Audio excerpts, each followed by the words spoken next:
Salut mes chers élèves, dans notre cours de géométrie d'aujourd'hui, comme nous l'avons bien annoncé, donc nous allons prendre une pause avec les exercices sur les applications affines, ok? Et maintenant, nous allons travailler sur les nombres complexes. Nous allons travailler avec les nombres complexes. Ok, donc principalement dans notre cours d'aujourd'hui, nous allons voir comment résoudre une équation complexe à haut degré, c'est-à-dire avec des degrés supérieurs à 2. Ok? Voici quelques petites notes là-dessus. Résolution d'équation à haut degré. Ok, donc en général, pour trouver les zéros d'un polynôme de degré supérieur à 2, ok, donc un polynôme en complexe. Ok, donc lorsqu'on a une fonction complexe, par exemple qu'on appelle P2Z, P2T ou P2X, n'importe quelle fonction polynôme, mais les variables sont des variables complexes. Eh bien, on aura soin de décomposer, c'est-à-dire le polynôme, on aura soin de le décomposer en produit de facteurs du premier degré ou du second degré. C'est-à-dire, ici c'est le ou inclusif. Donc on prendra soin de décomposer le polynôme comme étant un produit de facteurs soit uniquement du premier degré ou des premiers degrés et des seconds degrés. Ok, donc c'est ainsi que vous allez pouvoir résoudre. Ok, donc on pourrait avoir uniquement des produits du premier degré, on pourrait avoir également uniquement des produits du second degré, mais on pourrait avoir les deux à la fois. C'est pourquoi je vous dis, le ou ici est inclusif. Ok, maintenant, il y a d'autres cas qu'on pourrait trouver, autre que la notion factorisation. Il y a certains cas, ok, qui sont certains types d'équations qui sont homologues à l'équation du second degré. Par exemple, l'équation bicarrée. Au cas d'une, notez bien, au cas d'une équation bicarrée, donc on aura AZ4 plus BZ carré plus C égale 0, avec A différent de 0. Eh bien, ce qu'on va faire pour résoudre cette équation, on n'aura pas besoin de factoriser dans ce cas. On prendra soin de poser Z carré égale à T. Puis, on résout l'équation. AT carré plus BT plus C égale à 0. Donc, vous voyez, on avait AZ4. Et bien, si Z carré donne T, Z4 devient T carré. Z carré devient T parce qu'on pose Z carré égale à T. Eh bien, on va devoir résoudre cette équation du second degré, ok, qui nous donnera 2 racines T prime T second. Maintenant, avec l'équation Z carré égale à T, eh bien, nous allons avoir Z carré égale à T prime, Z ou Z carré égale à T second. Eh bien, on prendra soin ensuite de déterminer les racines carrées de T prime et de T second. Ok, donc les racines carrées de T prime et de T second donneront les solutions finales de l'équation. Maintenant, il y a d'autres cas. Donc, je vous parle de l'équation bicarrée, mais on pourrait avoir une équation tricarrée également. Et d'une manière générale, équation polycarrée. Si avec l'équation bicarrée, on cherche la racine carrée, avec l'équation tricarée, on va chercher les racines cubiques de T' et T second. Si c'est d'une manière générale, équation polycarrée, ok, eh bien, on cherchera les racines énièmes de T' et de T second. Ok, donc nous prenons ces deux exemples, bicarré et tricaré. Bicarré et tricaré, pourquoi? Parce que à l'école classique, ce sont ces deux cas-là qu'on voit ordinairement. Ok, mais je vous préviens que vous pourrez avoir n'importe quel type d'équation polycarrée. On pourrait avoir équation donc où on a A exposant Z exposant A, Z exposant 10, ok, plus B par Z exposant 5 plus C égale à 0. dans ce cas, on prendra soin de poser z exposant 5 égale à t et on prendra soin, après avoir déterminé les racines t prime t second dans l'équation second degré qui caractérise ce type d'équation, eh bien, vous allez prendre le soin de calculer les racines cinquièmes de t prime et de t second. Ok, maintenant, nous accentuons surtout sur la bicarrée, l'équation bicarrée et la tricarrée. Ok, donc, ce sont ces deux cas-là qu'on voit ordinairement à l'école classique. Ok, donc, comme je viens de l'expliquer, si l'équation est tricarrée, on aura sans doute AZ6, AZ exposant 6, plus BZ exposant 3, plus C égale à 0, avec A différent de 0. Eh bien, dans ce cas, c'est Z cube qu'on doit poser égal à T. On va avoir l'équation du second degré en T, on va trouver T prime T second. Eh bien, dans ce cas, on prendra soin de déterminer les racines cubiques de T prime et de T second, ok, qui donneront, ok, les solutions de cette équation tricarrée. Ok, donc normalement, comme je viens de vous l'expliquer, vous pourrez avoir équation polycarrée. Équation polycarrée, eh bien, on va avoir les racines n de t' et t second comme solution. Voici un exercice d'application. 1. Résoudre dans C. Z exposant 4 plus z carré plus 1 égale à 0. Où z, elle est... Déjà, je réclame vos attentions. Si vous n'êtes pas encore abonné à mon channel YouTube, je vous prie de bien vouloir le faire.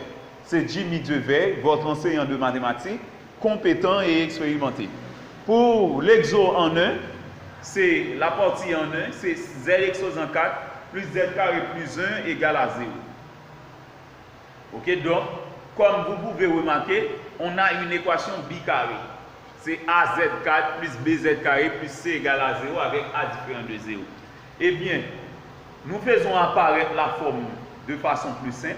Z exposant 4 n'est autre que Z carré au carré, plus Z carré plus 1 égale à 0. Donc, si l'on pose Z carré égale à T, où T est une nouvelle inconnue complexe, eh bien, on va avoir T à la place de Z carré, on va avoir T, et bien c'est T au carré, plus T plus 1 égale à 0.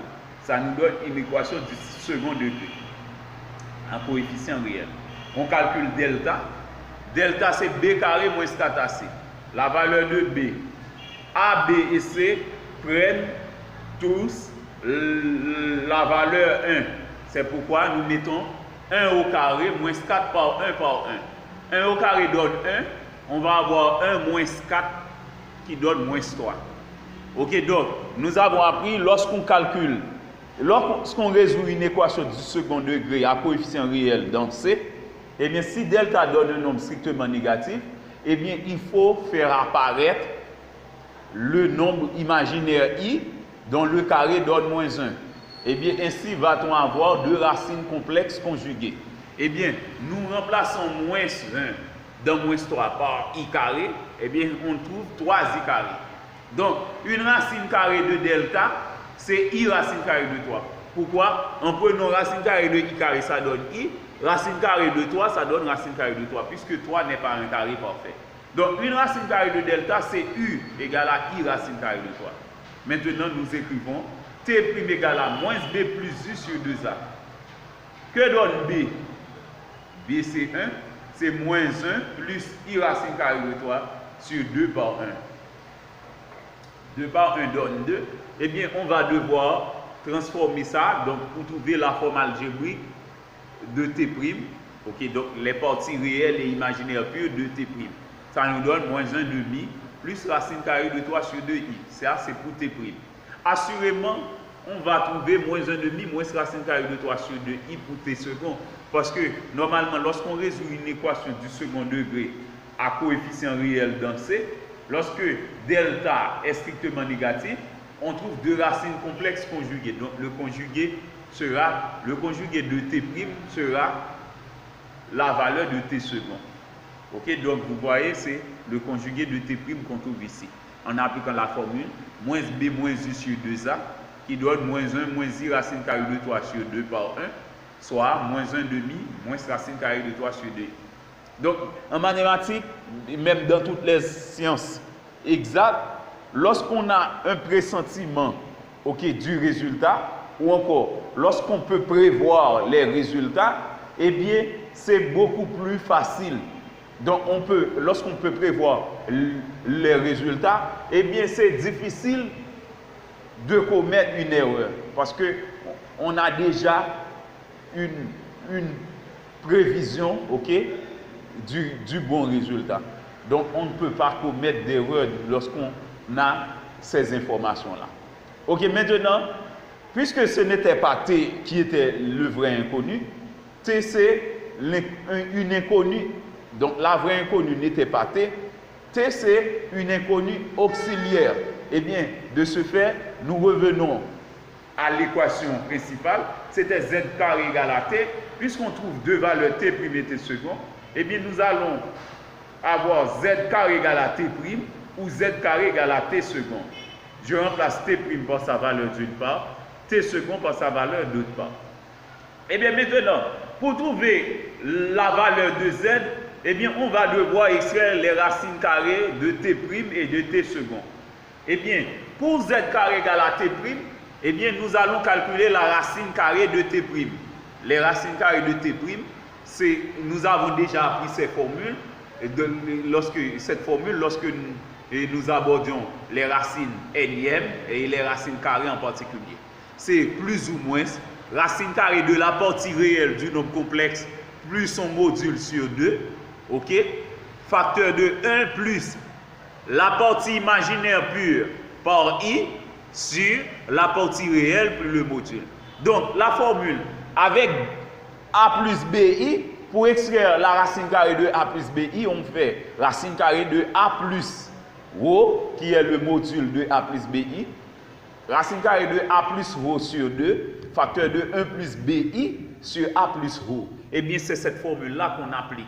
A représente la partie réelle de T', rho ou module de T'. Donc, au lieu d'écrire rho ici, je mets module de T'. Donc, ce qui nous empêche d'avoir ce bon résultat, c'est le module de T' qu'on n'a pas encore calculé. T', c'était moins 1 demi plus racine carrée de 3 sur 2i. Eh bien, le module de T', c'est racine carrée de moins 1 demi au carré plus racine carrée de 3 sur 2 au carré. Moins 1 demi au carré donne 1 quart. Racine carrée de 3 sur 2 au carré donne 3 quarts. Maintenant, on fait 1 quart plus 3 quarts, ça donne 4 quarts. On a racine carrée de 4 quarts qui donne racine carrée de 1 qui donne 1. Même si on ignorait le radical, eh bien c'est 1 qu'on trouverait quand même. Maintenant, nous revenons à la formule, nous remplaçons module de T' par 1 dans chaque cas. Eh bien, c'est pourquoi nous avons Z égale à plus ou moins racine carrée de moins 1 demi plus 1 sur 2, facteur de 1 plus radical de 3 sur 2i sur moins 1 demi plus 1. Maintenant, moins 1 demi plus 1 donne 1 demi, c'est enlever la moitié dans l'unité. Eh bien, ça donne la moitié à nouveau. Enlever la moitié dans l'unité, ça donne la moitié. Eh bien, on va avoir 1 demi sur 2, 1 demi divisé par 2 qui n'est autre que 1 quart. Donc, c'est pourquoi Z donne plus ou moins la racine carrée de 1 quart, facteur de 1 plus racine carrée de 3 sur 2i sur 1 demi. Radical de 3 sur 2i. Donc,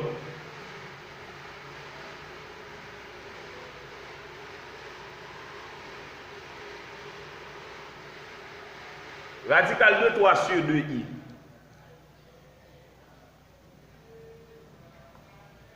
J'ai écrit plus formel l'expression radicale de 3 sur 2i parce que normalement, si on met ça de n'importe quelle façon, ça pourrait ressembler à racine carrée de 3 sur 2i. Racine carrée de 3 sur 2i divisé par 1 demi, c'est simplifié par 2. Donc, je simplifie par 2, eh bien, ça nous donne, puisque les deux fractions ont le même dénot, je simplifie par 2. Après avoir simplifié par 2, eh bien, ça me donne radical de 3i. Eh bien, on a racine carrée de 1 quart qui donne 1 demi. C'est pourquoi on a Z égale à plus ou moins 1 demi facteur de 1 plus i racine carrée de 3. Donc après avoir simplifié par 2 ici, ça nous donne 1 plus i racine carrée de 3 ou encore 1 plus racine carrée de 3i. Et 1 demi en facteur, parce que la racine carrée de 1 quart donne 1 demi. Z donne plus ou moins 1 demi facteur de 1 plus i racine carrée de 3.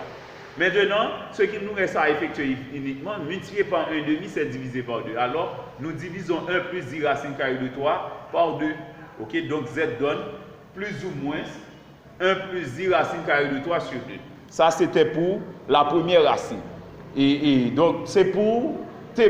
Maintenant, pour t second, z carré égale à t second, on prend z égale à plus ou moins racine carrée de moins 1 demi plus module de t second sur 2, facteur de 1 plus la partie imaginaire pure de t second, c'est moins racine carrée de 3 sur 2, eh bien, en appliquant la formule racine carrée de a plus ρ sur 2, facteur de 1 plus bi sur a plus ρ, eh bien, a dans t second, c'est moins 1 demi, b, c'est moins racine carrée de 3 sur 2, eh bien, on va avoir bi de cette façon, et maintenant a pour moins 1 demi. Ok, donc c'est ce que nous écrivons ici. Z égale à plus ou moins racine carrée de moins 1 demi plus module de t second sur 2, facteur de 1 moins racine carrée de 3 sur 2i, sur moins 1 demi plus module de t second. Donc il nous reste à chercher module de t second ici. Mais t second et t' sont deux nombres complexes conjugués. On venait d'identifier ça et de bien expliquer ça. Eh bien, puisque t' et t second sont deux nombres complexes conjugués, et bien suivant les propriétés du module, on peut dire que module de t', c'est encore le module de t second qui donne 1 sans effectuer de calcul. Eh bien, nous remplaçons et module de t second par 1 dans la formule. Eh bien, c'est pourquoi on a plus ou moins racine carrée de moins 1 demi plus 1 sur 2, facteur de 1 moins racine carrée de 3 sur 2i, sur moins 1 demi plus 1. Moins 1 demi plus 1, comme pour tout à l'heure, ça donne 1 demi. C'est encore les mêmes calculs, ça donne 1 demi sur 2 qui donne 1 quart. C'est plus ou moins racine carrée de 1 quart, sur facteur de 1 moins racine carrée de 3 sur 2, sur 1 demi. Moins 1 demi plus 1 qui donne 1 demi. Comme pour tout à l'heure, nous simplifions par 2 et nous extrayons la racine carrée de 1 quart qui donne 1 demi. Donc, Z donne plus ou moins 1 demi, facteur de 1 moins i racine carrée de 3. En simplifiant par 2 ici. Nous simplifions par 2, comme pour tout à l'heure. Le dénote 2 s'en va. Et bien, ça donne racine carrée de 3i. Ok? Donc, c'est moins racine carrée de 3i en conservant ceci moins. Ok, maintenant, multiplié par 1 demi, c'est divisé par 2. Donc, on trouve une autre racine. C'est plus ou moins 1 moins i, racine carrée de 3 sur 2. Ok, donc c'est deux autres racines. Ok, c'est une race. On trouve ces deux autres racines simultanément, mais c'est deux autres racines. Donc, on a 4 racines. Les deux premières, c'était plus ou moins 1 plus i racine carrée de 3 sur 2. L'autre, plus ou moins 1 moins i racine carrée de 3 sur 2.